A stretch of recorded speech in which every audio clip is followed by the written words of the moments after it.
അതെ ഭയങ്കര ഒരു ആഗ്രഹമായിരുന്നു മഞ്ജു ചേച്ചിയെ കാണണമെന്നുള്ളത്. ആ സിനിമ നഷ്ടമായതുകൊണ്ട് എനിക്ക്.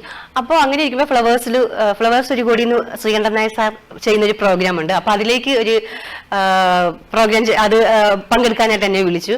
അപ്പൊ ഞാൻ ചെല്ലുമ്പോൾ ഓണ പ്രോഗ്രാം ഷൂട്ട് ചെയ്തുകൊണ്ടിരിക്കുക. അപ്പൊ രാവിലത്തെ എപ്പിസോഡ് മഞ്ജു വാര്യരാന്ന് പറഞ്ഞു. അപ്പൊ എനിക്ക് ഭയങ്കര സന്തോഷം. ഞാൻ എല്ലാവരും ചോദിച്ചു മഞ്ജു ചേച്ചി ഒന്ന് കാണാൻ പറ്റുമോ? കുഴപ്പമില്ല, മഞ്ജു വരുമ്പോഴത്തേക്കിന് മഞ്ജു ചേച്ചിയുടെ എപ്പിസോഡ് കഴിയുള്ളൂ എന്ന് പറഞ്ഞു. അപ്പം നമ്മൾ സാധാരണ ഒരു ടെലിവിഷൻ അല്ലെങ്കിൽ അങ്ങനെ ഒരു എന്നെ അങ്ങനെയും കാണുന്നുള്ളൂ. ഞാനൊരു വലിയ ആളാണെന്നുള്ള രീതിയിൽ ഇന്ന് വരെയും ഞാൻ നിന്നിട്ടില്ല. വളരെ സാധാരണക്കാരിയായിട്ട് ഞാൻ ഇപ്പോഴും പോകുന്നതും സംസാരിക്കുന്നതും നടക്കുന്നതും ഒക്കെ. അപ്പൊ ഞാൻ അവിടെ ചെന്നിട്ട് ചേച്ചിയുടെ എപ്പിസോഡ് കഴിഞ്ഞ് ചേച്ചി ഇറങ്ങി. അപ്പൊ കുറെ ആൾക്കാർ ഇങ്ങനെ ഫോട്ടോ എടുക്കാൻ ബഹളം വെക്കുന്നു. അപ്പൊ ഞാൻ അടുത്ത എപ്പിസോഡിന് വേണ്ടിയിട്ട് ഞാൻ റെഡി ആയിക്കൊണ്ടിരിക്കുകയായിരുന്നു. അപ്പൊ ഞാനിങ്ങനെ വെയിറ്റ് ചെയ്ത് നിൽക്കുക. അപ്പൊ എല്ലാവരും വന്ന് ഫോട്ടോ എടുക്കുന്നു, ഞാൻ ഇങ്ങനെ വെയിറ്റ് ചെയ്ത് നിൽക്കുക. അപ്പൊ ചേച്ചി എന്നെ കണ്ട പറയാം ഹായ് എന്ന് കാണിച്ചു. അയ്യോ, എനിക്ക് ഭയങ്കര സ്വർഗം കിട്ടിയൊരു സന്തോഷമായിരുന്നു. കാരണം മഞ്ജു ചേച്ചിയൊക്കെ നമ്മളെ കണ്ടപ്പോൾ അറിയുന്നു എന്ന് പറയുന്നത് ഒരു വലിയ സന്തോഷമുള്ള കാര്യം. ചേച്ചി ചേർത്ത് വിളിച്ച് ഫോട്ടോ ഒക്കെ എടുത്തു. നിധി വരെ സൂക്ഷിക്കുന്നുണ്ട് ഇപ്പോഴും ഞാൻ ആ ഫോട്ടോ.